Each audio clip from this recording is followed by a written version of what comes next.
महाराष्ट्र विधानसभेची निवडणूक येणाऱ्या 15 ऑक्टोबर रोजी होऊ घातलेली आहे। राष्ट्रीय काँग्रेसचे उमेदवार सन्माननीय MM शेख साहेब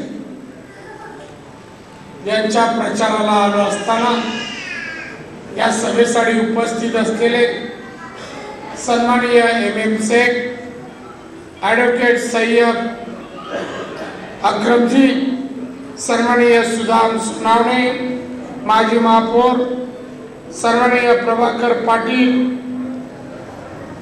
श्रीमती विमलताई, सन्माननीय विनायक गोडसे साहेब, राजेंद्र राजे पाटील, आत्माराम बोर्डे,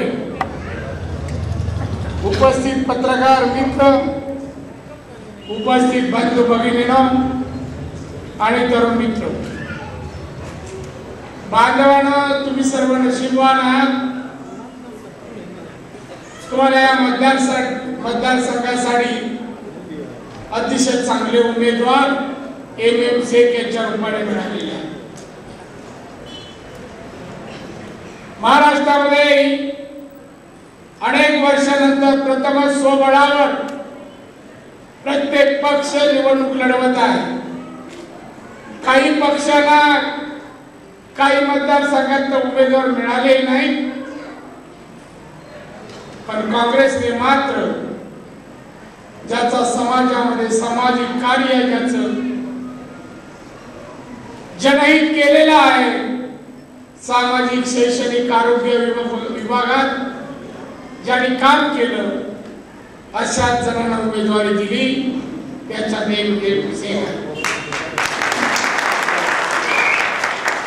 काल मोदी साहेब आले होते तुमच्या औरंगाबादला आणि फार मोठ्या मोठ्या गोष्टी केल्या।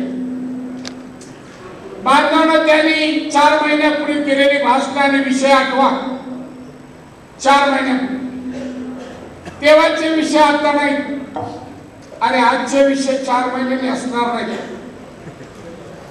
तेव्हा सांगितलं होतं, अच्छे दिन आने वाले हैं, महंगाई कम करेंगे,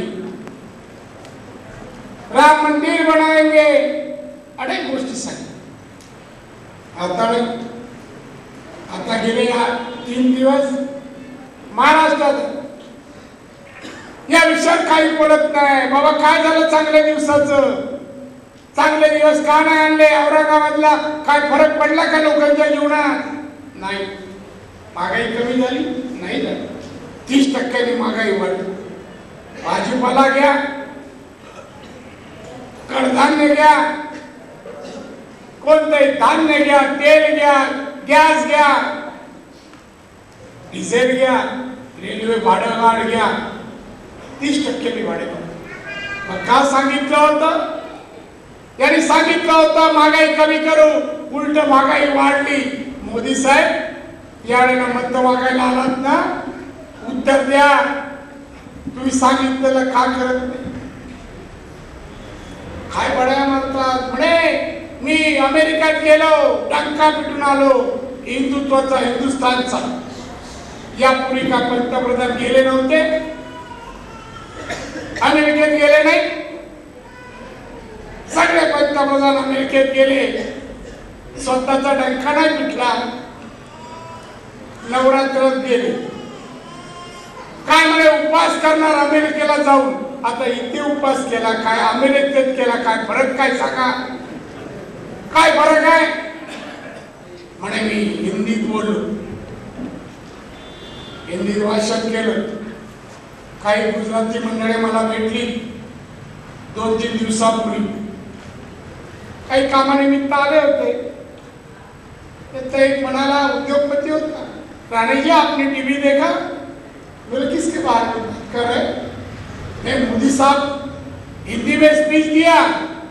बोले भाई साहब, हिंदी में इसने स्पीच दिया, वो इंग्लिश में बात नहीं कर सकते।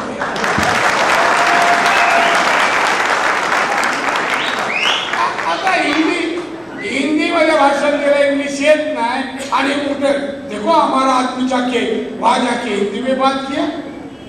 आता अमेरिकन लोकांना हिंदी समजेल का हो सांगा मला? नाही समजणार. पण तिथे बसवले त्याच्यात पण चलाखी. मोदी साहेबांनी या देशात लोकसभेला लोकांच्या साधेपणाचा, भोळेपणाचा, अशिक्षितपणाचा फायदा घेतला, भावनिक विषय मांडले आणि सत्तेवर बसले. त्यांची बनवाबनवी थांबली नाही, तिथेही गेले आणि तिथे जे बसले होते ते अमेरिकन उद्योगपती नव्हते, सगळे येणारे होते. भारतातून अमेरिकेत जाऊन व्यवसाय करणाऱ्याला सगळ्यांना एकत्र बसवलं मीटिंगला आणि त्यांच्या समोर हिंदीत बोलले आणि काय सांगितलं, मी अमेरिकेत जाऊन हिंदी बोललो, अमेरिकेतले उद्योगपती आता भारतात येणार. किती आले? काही फक्त लोकांना फसवायचं, खोटं नाटक सांगून. खोटं बोला, रेटून बोला, त्यांचं नाव नरेंद्र मोदी.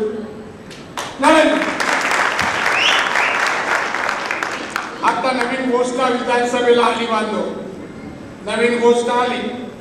काय घोषणा आता त्यांची? शिवछत्रपतींचा आशीर्वाद, चलो मोदी के साथ साथ. अरे कुठे साथ साथ घेऊन जाणार? आणि शिवाजी महाराजांचा आशीर्वाद का म्हणून नरेंद्र मोदीला? आम्ही एवढे महाराष्ट्रात राहणारे लोक, आम्हाला महाराज आशीर्वाद न देता गुजरातला द्यायला जातील का? सांगा मला. आता अर्थसंकल्प सादर केला मार्च च्या नंतर, सत्तेवर आले, अर्थसंकल्प सादर केला. 200 कोटी गुजरातच्या पटेल साहेबांच्या स्मारकाला दिला, वल्लभभाई पटेलांच्या. 200 कोटी. त्या महाराज आठवले नव्हते या महाशयाला. त्या महाराज छत्रपती शिवाजी महाराजांचं स्मारक अरबी समुद्रात होत आहे, त्यासाठी 1 रुपया आणि दिला नाही. तेव्हा महाराज आठवले नाही. महाराष्ट्रात निवडणुका आल्या, महाराज आठवले. तर तुम्ही 1 रुपया स्मारकाला दिला नाही, महाराज काय म्हणून आशीर्वाद देतील? महाराज म्हणतील आशीर्वाद मिळणार नाही. माझी आठवण तुम्ही राजकारणासाठी करता. शेवटी हे सगळे व्यापारी आहेत, बांधवनं धनदान यांचं कल्याण करणारे आहेत, गोरगरिबांचे नाही. आरोप करताय म्हणे काँग्रेस राष्ट्रवादी भ्रष्ट आहे. मोदी साहेब, तुमच्या मंत्रिमंडळात 12 मंत्र्यांवर केसेस आहेत. मध्य प्रदेश, राजस्थान काय चाललाय? तो भ्रष्टाचार नाही? तुमच्या मंत्रिमंडळात एका मंत्र्याच्या मुलाने बलात्कार केला, 1 मंत्र्याच्या नावावर बलात्काराचे आरोप आहेत. का काढलं नाही? का कारवाई केलं नाही? आधी स्वतःच्या मंत्रिमंडळातील भ्रष्टाचार मुक्त करा आणि मग बोला. बांधव नाही, भाजप सरकार हे महाराष्ट्राचा द्वेष करणार आहे, सूड उगवणार आहे. मुंबईची रिझर्व्ह बँकची 3 डिपार्टमेंट दिल्लीला नेली. 4 महिन्यात केलेला पराक्रम. मुंबईची गोदी या मराठवाड्यातून असंख्य कामगार गोदीमध्ये काम करतात. बांधवणी गोदी मुंबईची बंद केली आणि 1800 एकर जमीन एक धनगाडग्याला 75,000 कोटीला विकायचा थाट मांडलाय. गुजरातचा व्यापारी व्यापार निवडणुकीला जी जाहिरातबाजी करतात, मागच्या निवडणूक केली 50,000 कोटीपेक्षा जास्त खर्च केला. ज्या व्यापाऱ्यांनी केला त्याचा फायदा करायसाठी आता सत्तेचा वापर करताय. मला तुम्हाला सांगायचंय, नुसतं गोदी मधली जमीन त्यांना देऊ केली, गोदी बंद केली, फक्त तेल वाहतूक सुरू आहे. गुजरात मध्ये अहमदाबादला नेले, मुंबईमध्ये समुद्र किनाऱ्याच्या सर्व समुद्र किनाऱ्यावर तटरक्षक निर्माण करायचे. संरक्षण निर्माण करण्यासाठी एक प्रशिक्षण केंद्र ठाण्यामध्ये, पालघरमध्ये 350 एकर जमीन मनमोहन सिंग साहेबांनी संपादित केली. केंद्राचं प्रशिक्षण केलं. पंतप्रधान झाले पहिलं काय केलं असेल ते केंद्र गुजरात मध्ये नेले आणि आता म्हणताय मी मुंबईला सत्ता द्या, कीर्तीचं शहर बनवेल. अहो तुम्ही सत्तेत आलात, मुंबईचं महत्व कमी करतात आणि दुसऱ्या तोंडाने तुम्ही मुंबईचे महत्व जगात वाढील म्हणतात. पहिले रिझर्व्ह बँक परत करा, पहिला आधी पोर्ट सुरू करा, प्रशिक्षण केंद्र परत पालघरला द्या आणि नंतर निवडणुकीला सामोरं जावं. किती खोटं बोलतात पाहणं. भाजपकडे खोटं बोलायची मशीन आहे. शिवसेनेचे इथले उमेदवार चेसवा काय माणूस मोठा झाला ना परत जायला. पहिले खासदार, मग आमदार, मग नगरसेवक, मग आणि काय माहित नाही.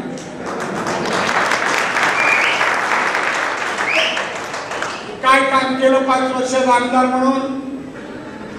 काय काम केलं? संध्याकाळी 7:30 नंतर तर भेटतच नाही. हा विकास काम काय? आणि शिवसेनेचं काम होईल ती तुटली. शिवसेनेने केलेलं काम सांगावं. सत्तेत येणार कसे येणार उद्धवजी सांगा तरी, कसे येणार, कुठे आमदार निवडून येणार, कोणतं कार्य केलं, काम केलं सांगा. अहो काँग्रेस निवडणुकीला सामोरं जात आहे. आम्ही काम सांगतोय, विकास सांगतोय, सेवा केली ती सांगतोय आणि सांगतोय आमचं कार्य पहा. तुमच्या औरंगाबाद मध्ये, दिल्ली, मुंबई, MICB मंजूर केली. शेतकऱ्यांना 23 लाख रुपये दिले. आता DMIC जपान गव्हर्नमेंटच्या थ्रू आम्ही करतोय. त्यातला खर्च जपान करताय. काल मोदी म्हणाले हे मी मंजूर केलं. अरे तुम्ही ढोल वाजवायला गेला. DMC मनमोहन सिंग साहेबांनी आणलेली आहे, त्यांचं काहीच श्रेय नाही. आणि म्हणून बांधवांनो, ही निवडणूक यासाठी मी म्हणालो महत्वाची आहे. हे आता प्रचाराला आले, फक्त मत आणि सत्ता पाहिजे. लोकांच्या साधेपणाचा, भोळेपणाचा, अशिक्षितपणाचा फायदा घ्यायचा, सत्ता मिळवायची आणि सत्तेतून पैसा, पैशातून सत्ता, हे समीकरण आहे. जाती धर्मामध्ये तेढ निर्माण करायचं. शिवसेना काय आणि भाजप काय, त्यांचे फसाल करायचे आणि निवडणुकीला मत मिळवायची आणि सत्ता घ्यायची. हे आतापर्यंत याने या देशात केलं, जातीमधील पक्ष. आणि म्हणून अशा पक्षाला सत्तेपासून दूर ठेवायला पाहिजे. या देशाला स्वतंत्र मिळवून दिलं काँग्रेसने. सुजलाम सुफलाम देश आज काँग्रेस करत आहे. आरोप धंदा खूप आहे. टीव्हीवर जाहिराती दाखव, पैसा फार आहे ना. टीव्हीवर पाहिलं तुम्ही, एक वाकडा तोंडाचा माणूस आहे, वाकडं तोंड, चांगला माणूस मिळाला नाही. हॉलमधून एखाद्याला घेऊन जायचं. काय बोलतो, 50,000 म्हणे आत्महत्या या महाराष्ट्रात झाल्या. कुठे झाले रे बाबा, तुझं आधी नाव सांग, काय करतोस ते सांग, आणि कुठे आत्महत्या झाल्या? 50,000. तू गुजरातचं सांगतोय का महाराष्ट्राचं? आणि पुढे काय बोलत नाही, माहिती नाही. लगेच भाजपला निवडून द्या, लगेच कमळ येते, भाजपला निवडून. दुसरा एक माणूस येतो गळ्याला, ते बांधलेलं आहे, मनका ठीक नाही. चांगली माणसं कोण आणलीच नाही, आजारी माणसं असं. काय म्हणतो होतो, 14,000 कोणी खर्च केले. अहो एकही रस्ता नाही. बघ रे बाहेर काय ते रस्ते नाही, एकही रस्ता नाही महाराष्ट्रात. गाव रस्ते आम्ही नेले. कसे रस्ते बनवले, ब्रिज बनवले, धरणा बांधली. केवढं काम केलं 15 वर्षात.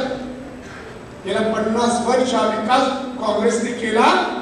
तर कुठलं सांगतोय, पण त्याचं नाव नाही, काय करतो नाही.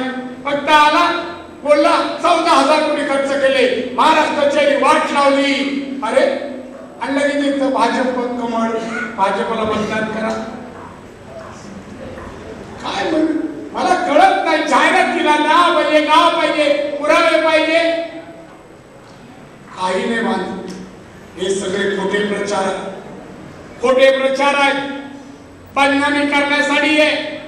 काँग्रेसला जेव्हा बदनाम केला भ्रष्टाचार, आज बरबटलेले आहेत भ्रष्टाचाराने भारतीय जनता पक्ष, हा गोरगरिबांचा पक्ष. मला वेळ नाही तर अनेक याचे किस्से सांगितले असते. मी युतीचा मुख्यमंत्री होतो. माझ्या मंत्रिमंडळात भाजपचे अर्धे मंत्री होते. किती धुतल्या तांदळासारखे माझ्यावर कोणाला माहिती. एक नंबर भ्रष्टाचार. तो देवेंद्र फडणवीस काल बोल आवाज ऐकू मुख्यमंत्री बनायचा. भारतीय जनता पक्ष प्रदेश अध्यक्ष, अरे महाराष्ट्र तोडायला निघाला, त्याची विधानसभेतली भाषण तुम्ही काढावाय. महाराष्ट्र तोडायला निघाला, 105 हुतात्मे देऊन मिळवलेला महाराष्ट्र आणि मुंबई सेपरेट स्वतंत्र विदर्भाची मागणी या देवेंद्र फडणवीसने विधानसभेत केली आणि महाराष्ट्राची सत्ता मागताय. बांधवड्यांचे दाखवायचे दात वेगळे आहेत, खायचे दात वेगळे आहेत. त्यांच्यावर विश्वास ठेवू नका. सांगा तुमच्या नातेवाईकांना, सांगा तुमच्या मित्रमंडळींना, जिथे जाल तिथे एकच सांगा की नाही या भाजपवर आणि शिवसेनेवर विश्वास ठेवू. मी सुरुवातीला सांगितलं, काँग्रेसने काम केलंय, सेवा केली आहे. त्या कामाच्या आणि सेवेच्या माध्यमातून आम्ही मतं चांगले उमेदवार माझे मित्र आहेत. शैक्षणिक क्षेत्रात फारच काम केलंय. जात पात धर्म कधी पाहत नाही, सामाजिक काम सतत करतात. आणि आमचे उमेदवार असे उभे करूया आणि जे स्वला अस्वल निस्वल जे बाजूला सकाळीच काढलं तर रात्रीचा चेहरा दिसतो. आहे बरोबरी. सामाजिक काम, जनसेवा, जनहित, शिक्षण क्षेत्रात, कोणत्या क्षेत्रात आमच्या तोडीचं एक माणूस दाखवा नाही. ते कुठल्या धर्माची मी विचारत नाही. अल्पसंख्याकांसाठी काँग्रेसने जेवढं काम केलंय, आता पण 5% आरक्षण मी द्यायला मी द्या. मराठा आरक्षण 16% दिलं, अल्पसंख्याकांना त्यावेळेला 5% दिली. मागासलेला समाज नाही. भारतीय नागरिक आहेत ते, त्यांना आपण हक्क आहे प्रगतीकडे जाण्यासाठी. म्हणून शिक्षण आणि नोकरीमध्ये आरक्षण. हे दुसरं कोणी बांधवानं केलं नाही. काँग्रेसने केलं, नारायण राणेने केलं, शेख यांच्या मागणीनुसार केलं. तुम्ही विचार करा, येणाऱ्या 15 तारीखला निवडणुका येतील आणि जातील. योग्य माणसाला निवडून दिलं नाही तर तुमचा आमचा भविष्य काळ चांगला. महाराष्ट्राचा द्वेष करणारा भाजप आणि क्षमता नसलेले स्वार्थी शिवसेना पक्ष यांना बाजूला ठेवा. राष्ट्रवादीचं घड्याळ बंद पडेल. विचार करू. त्या घड्याळात काय जमली. 40 आमदार निवडून येणार नाही. सत्ता सोडून अजित पवार सत्तेत होता, त्यांना मुख्यमंत्री चुकीचं करतात तेव्हा समजलं नाही.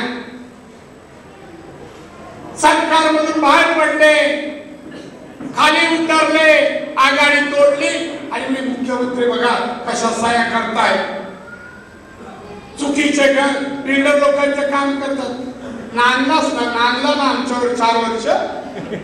आमचं मंगळसूत्र घातलं होतं ना, तेव्हा तुला नाही कळलं.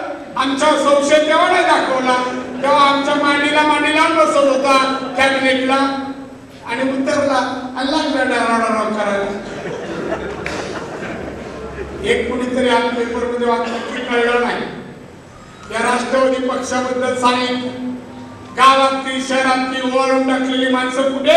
राष्ट्रवादी. बदनाम माणसं कुठे? गुंडगिरी करणारे कुठे? राष्ट्रवादी. चांगली माणसं. त्यामुळे त्या पक्षाच्या उमेदवाराचा विचार करू नका. शिवसेनेच्या करू नका, भाजपच्या करू नका, फक्त काँग्रेसचे आमचे एमएमचे यांचे निशाणी पंजा,